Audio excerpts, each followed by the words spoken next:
سلام به همگی. وقتی به صلح جهانی فکر میکنین اولین چیزی که به ذهنتون میاد چیه؟ احتمالاً توافقنامه‌های بزرگ، ارتش‌ها، سیاستمدارها، درسته؟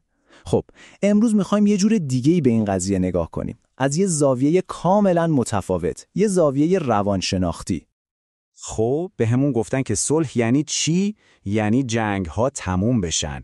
این تعریف کلاسیکشه دیگه، نه؟ صلح مساویس با نبود جنگ. همه ما با این ایده بزرگ شدیم.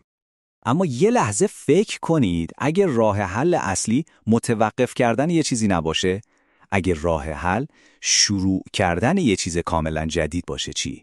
اینجاست که داستان ما واقعا هیجان انگیز میشه. خب پس بیایید یه قدم بریم عقب‌تر و خود مفهوم صلح رو از نو تعریف کنیم. چون اگه بخوایم ریشه‌های روانشناختیش رو بفهمیم، باید بدونیم که صلح خیلی خیلی عمیق‌تر از اینه که فقط جنگی در کار نباشه. ببینید یه محقق صلح به اسم یوهان گالتونگ میاد میگه ما دو نوع خشونت داریم. یکی خشونت مستقیمه، یعنی همون چیزی که سریع به ذهنمون میرسه. جنگ، دعوا، کشت و کشتار. کاملا واضحه. اما یه نوع دوم هم هست که خیلی موذیانه‌تر و پنهان‌تره. خشونت ساختاری. این یعنی چی؟ یعنی سرکوب، نابرابری، تبعیض، چیزهایی که توی ساختار یه جامعه جا خوش کردن و شاید به چشمم نیان. و اینجاست که به یه مفهوم کلیدی میرسیم. صلح مثبت. صلح مثبت یعنی فقط جنگ تموم نشده، بلکه اون خشونت ساختاری هم از بین رفته. یعنی جامعه‌ای که توش هیچ کس مجبور نیست سرکوب رو تحمل کنه. خب حالا سوال اینه، چطور به همچین چیزی میرسیم؟ پیش نیاز روانشناختی این حالت چیه؟ جواب توی یک کلمه خلاصه میشه: همدلی. خب گفتیم همدلی. این کلمه قراره ستاره اصلی این بحث ما باشه. چون رسیدن به اون صلح مثبت که گفتیم دقیقاً به همین عامل بستگی داره. همدلی انگار اون بذریه که اگه کاشته بشه یه جامعه صلح‌آمیز ازش جوونه میزنه. حالا اصلا همدلی یعنی چی؟ تعریفش ساده است. یعنی شما بتونی رنج یه آدم دیگر رو تشخیص بدی، درکش کنی و مهمتر از اون احساس کنی باید یه کاری براش بکنی. باید برای کم کردن یا از بین بردن اون رنج قدمی برداری.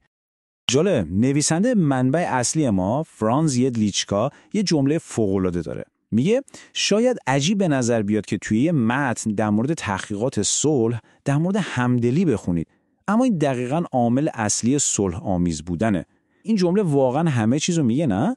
نشون میده چقدر این مفهوم مرکزی و حیاتیه. خب همدلی یه چیز ذاتیه ولی خیلی شکننده است. میتونه آسیب ببینه. چطوری؟ معمولاً ریشش برمیگرده به بچگی. وقتی یه بچه خشونت یا بی‌توجهی رو تجربه میکنه، این تواناییش کم کم از بین میره. یه حقیقت تکان دهنده. این یه ویژگی مشترک توی زندگی نامه اکثر رهبراییه که جنگ به پا کردن. و وقتی خود جامعه هم با قوانینش از آدم‌ها در برابر خشونت محافظت نکنه، خب آسیب زدن عادی میشه و همدلی روز به روز ضعیف‌تر میشه. خیلی خب، تا اینجا فهمیدیم همدلی چقدر مهمه و چی بهش آسیب میزنه. حالا سوال $1,000,000 اینه: چطور میشه همدلی رو توی کل یک جامعه پرورش داد؟ یعنی در مقیاس بزرگ. خوشبختانه تحقیقات صلح 3 ستون اصلی برای این کار به ما معرفی میکنه. این 3 ستون پایه‌های ساختن یک جامعه همدل هستند.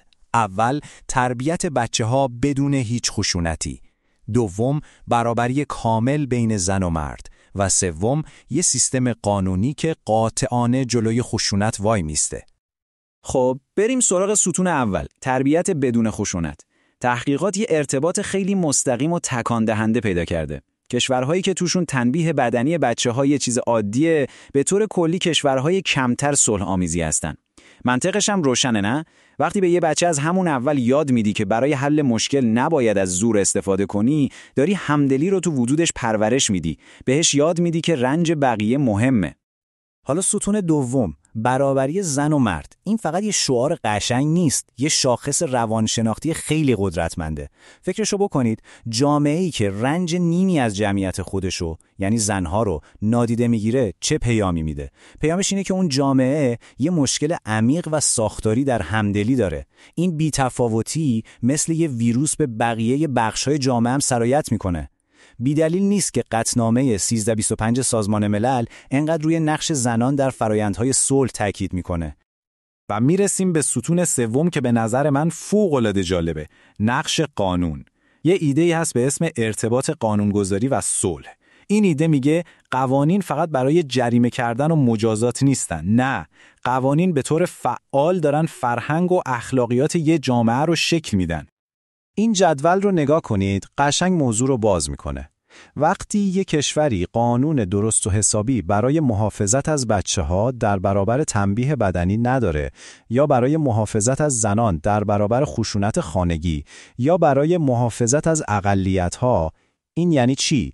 یعنی اون جامعه به طور سیستماتیک داره رنج این گروه‌ها رو نادیده میگیره. یعنی همدلی ساختاریش پایینه. برای همین توی شاخص فرهنگ خشونت امتیاز بالاتری میگیره. خب این 3 ستون اصلی یعنی خانواده، جنسیت و قانون رو داشتیم، اما داستان به همینجا ختم نمیشه. یه اکوسیستم کامل اجتماعی دور و بر ما هست که اون هم میتونه همدلی رو تقویت یا تضعیف کنه. بیایید به چند تا از این بخشای مهم دیگه هم یه نگاهی بندازیم. مثلا رسانه‌ها نقششون واقعاً حیاتیه. از یه طرف میتونن انقدر خبر خشونت و جرم و جنایت پخش کنن که ما کم کم بی‌حس بشیم. انگار دیگه رنج بقیه برامون عادی میشه و احساس میکنیم هیچ کاری از دستمون بر نمیاد. اما از طرف دیگه میتونن روی طرحهای صلح‌آمیز تمرکز کنن، روی راه حل‌ها و به ما امید و انگیزه بدن. این یه انتخاب خیلی مهمه. یه مفهوم دیگه هم هست که خیلی مهمه، مقابله با خشونت پذیری. این اصطلاح یکم سخته، بذارید سادهش کنم. یعنی اون فرایندی که باعث میشه خشونت برای مردا یه چیز عادی و حتی قابل قبول به نظر بیاد و در نتیجه همدلیشون سرکوب بشه. حالا راه حل چیه؟ اینکه یه الگوی جایگزین و مثبت از مردونگی رو ترویج بدیم. چیزی به اسم مردانگی مراقب. چطوری؟ مثلا با تشویق پدرها به نقش فعالتر در تربیت بچه، یا تشویق مردا به کار کردن تو شغلای اجتماعی مثل معلمی و پرستاری، یا حمایت از جنبشایی که خود مردا علیه خشونت راه انداختن. خیلی خوب، حالا وقتش همه این تیکه های پازل رو کنار هم بذاریم و به یه استراتژی جامع و نهایی برسیم. اسمش هست جریانسازی صلح. یعنی چی؟ یعنی یه دولت متعهد بشه که توی تمام تصمیماش، از اقتصاد گرفته تا آموزش و پرورش، همیشه راهکارهای صلح‌آمیز و بدون خشونت رو در اولویت قرار بده. خب دولتی که همچین سیاستی داره دقیقاً چیکار میکنه؟ اول تمام شکل‌های خشونت و قانونم ممنوع میکنه. دوم از همون مهد کودک به بچه‌ها یاد میده چطور مشکلاتشون رو بدون دعوا حل کنن. سوم خیلی فعال برای برابری جنسیتی تلاش میکنه. چهارم اون مردانگی صلح آمیز و نقش فعال پدرها رو ترویج میده. و پنجم برای رسانه‌ها استانداردهایی میذاره که صلح رو تشویق کنن. پس میبینید نکته اصلی همینه. صلح جهانی یه رویای شیرین و دست نیافتنی نیست، یه استراتژی کاملا فعال، حساب شده و بلند مدته که باید آجر به آجر از پایه‌های یه جامعه ساخته بشه. و در نهایت میخوام شما رو با این سوال تنها بذارم. یکم بهش فکر کنید.